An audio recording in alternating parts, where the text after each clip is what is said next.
Mas entrando agora no burnout. No burnout, é. O que seria? Porque a gente falou, o estresse agudo, ok, faz parte da natureza. O estresse crônico é o grande problema hoje em dia e as pessoas têm esse estresse, se sentem estressadas. O burnout seria o quê? É um agravante deste quadro?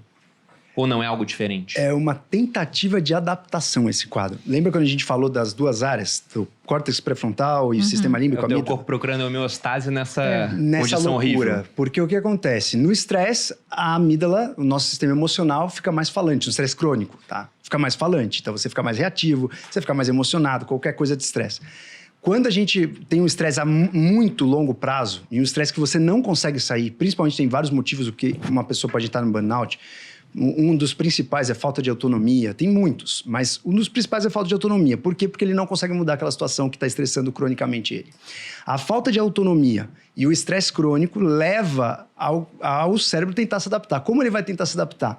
O córtex pré-frontal tenta pegar o controle de novo.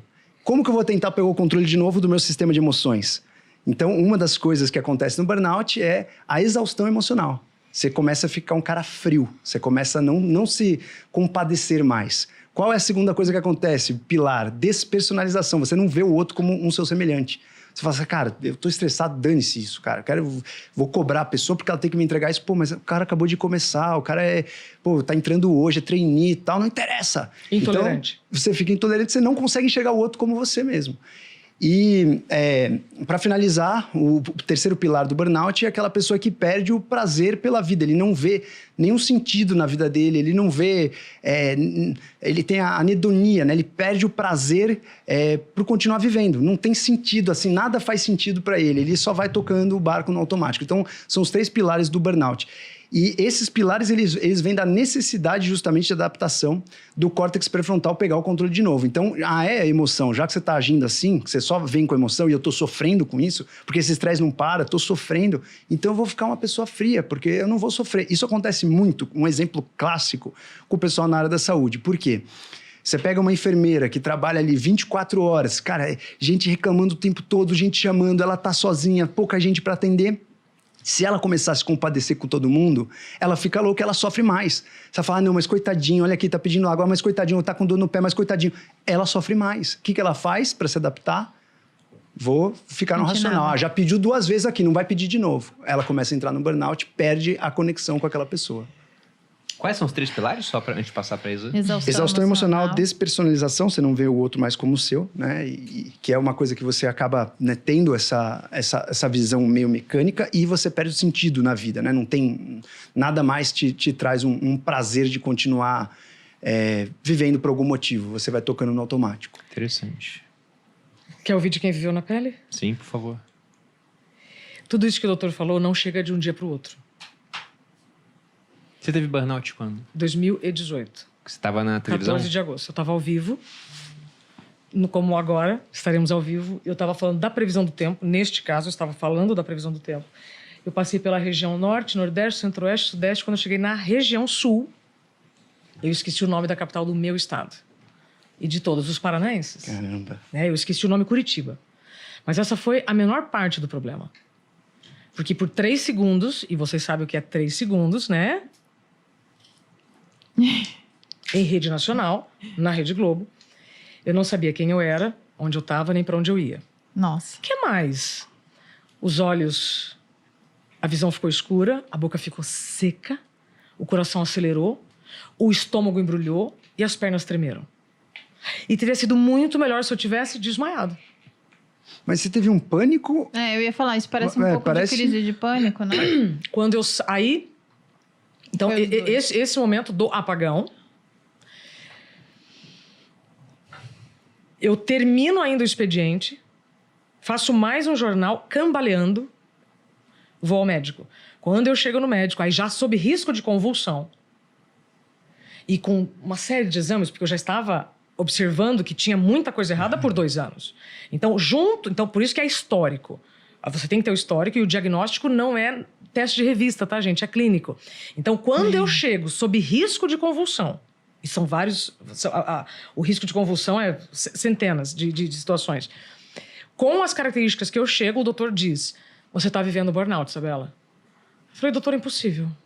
Eu amo o que eu faço. É assim que se fala, vivendo? Porque eu tive essa percepção. Quando botou os pilares, eu falei, caramba, tem cara que tá com burnout há 2 anos. Não, tem. Mercado financeiro, eu conheço um monte de cara assim. Muito. Sabe o que é pior que o burnout?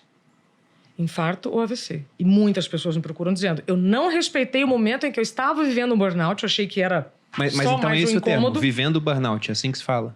Olha, Você vai estar em burnout. estar em burnout, vivendo burnout, né? Mas a minha sensação é que ela abriu com um episódio de pânico e aí diagnosticou o burnout. Porque o que acontece? Você tava com essa... Como eu falei, os 2 pilares do estresse é adrenalina e cortisol. Você devia estar com os 2. O cortisol, não dá pra gente pôr na jogada se ele tá alto ou baixo, porque se você tem estresse muito longo prazo, às vezes o cortisol até baixa. Então, a pessoa que tá na fase de exaustão do Hans, ele tem o cortisol baixo. Tem tipo Mas uma a resistência, adrenalina, né? geralmente, ela tá alta. Então, o que provavelmente aconteceu aí? Você que gosta bastante de filosofia, você já ouviu falar na morte do voodoo? As pessoas que, tipo, chegavam numa tribo, né? E aí tem o xamã lá da tribo. Se a pessoa faz uma coisa errada, o xamã fazia um feitiço e a pessoa morria. E hoje a gente está começando a entender o porquê a pessoa morria. A pessoa acreditava tanto que aquele feitiço ia funcionar, que ele tinha uma descarga adrenérgica. Existem, né, a teoria do sistema vago e a teoria adrenérgica, mas a teoria que hoje domina é a teoria adrenérgica. O cara tem uma descarga de adrenalina tão grande que muitas vezes ele pode ter um colapso. Né? E aí pode ser um infarto, aí às vezes o cara realmente pode ter um AVC. Então, provavelmente você teve uma descarga adrenérgica, te levou numa ausência ali, você perdeu o seu senso do seu self, e aí você foi diagnosticada com burnout, que é uma situação que já estava escondida embaixo do tapete, Sim, né? sim. E agora vamos lá. Toda essa explicação que o doutor deu sobre o burnout, a Organização Mundial da Saúde define de forma bem oficial. Burnout é esgotamento físico e mental associado a um ambiente de trabalho em que o estresse crônico não foi gerenciado com sucesso. Essa é a classificação oficial. A minha definição é ausência de si mesmo. Você está se negligenciando. Isso não é de um dia para o outro. Então, durante 2 anos, eu já estava tratando de 5 problemas gravíssimos de saúde. Quando eu tenho esse apagão e eu vou ao médico, é quando eu tenho o diagnóstico.